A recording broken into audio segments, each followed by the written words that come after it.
Hello बच्चों, let's see this question. The question says the convex surface of a thin concave or convex lens of glass of refractive index 1.5 has a radius of curvature 20 centimeter. The concave surface has a radius of curvature 60 centimeter. The convex side is silvered and placed on a horizontal surface. If the concave part is filled with water of refractive index 4/3, find the distance through which the pin should be moved so that the image of the pin again coincides with the pin.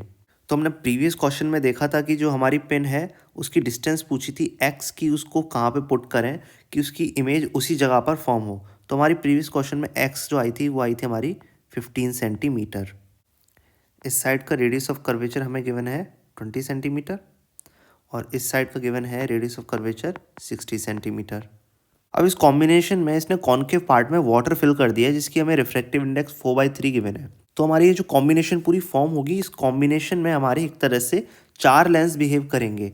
2 तो lens होंगे glass के और 2 lens होंगे हमारे water के और एक हमारा बिहेव करेगा ये वाला मिरर। तो हम इसकी पहले इफेक्टिव फोकल लेंथ निकालेंगे। तो हमारा इफेक्टिव फोकल लेंथ का फॉर्मूला हो जाएगा 2 upon focal length of water plus 2 upon focal length of glass minus 1 upon FM focal length of mirror.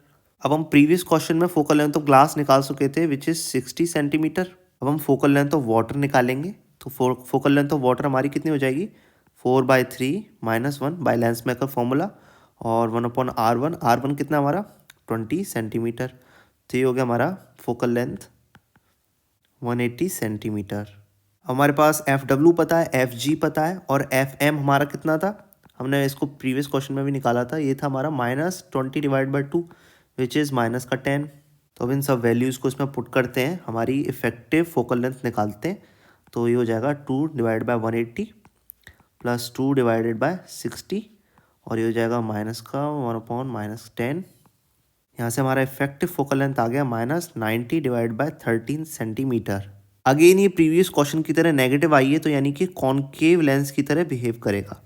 हमारी लेंसेज की एक प्रॉपर्टी होती है कि कोई भी ऑब्जेक्ट अगर 2F पे रखा है तो इसकी इमेज 2F पे ही फॉर्म हो जाएगी। अब सपोज हमारी न्यू डिस्टेंस है x डैश, तो ये कितनी होनी चाहिए, ये होनी चाहिए हमारी 2F। अगर ये उसी जगह पर फॉर्म होना चाहती है तो इमेज, तो x डैश हो जाएगा हमारे यहाँ से कितना 2 × 90 डिवाइडेड बाय 13, तो हो जाएगा हमारा 180/13 सेंटीमीटर। और ये नेगेटिव का आएगा, इसका मतलब ये ऊपर की साइड फॉर्म होगी, ये वाली डायरेक्शन हमारी नेगेटिव की है। अब इसने बोला कि डिस्टेंस कितनी मूव करनी चाहिए कि अगेन कौन सा ऐड कर जाए, यानी कि हमें डेल्टा एक्स निकालना है। हमारा डेल्टा एक्स कितना हो जाएगा, डेल्टा एक्स हो जाएगा एक्स माइनस एक्स डैश, तो हो गया 15 माइनस 180 डिवाइडेड बाई 13, तो ये हमारा टोटल आ जाएगा यहाँ से 1.15 सेंटीमीटर। हमारा कौन सा ऑप्शन मैच कर रहा है, 1.15 सेंटीमीटर हमारा ऑप्शन नंबर फर्स्ट मैच कर रहा है। तो हमारा फाइनल आंसर आ गया option number first. So I hope you understood the concept. Best of luck.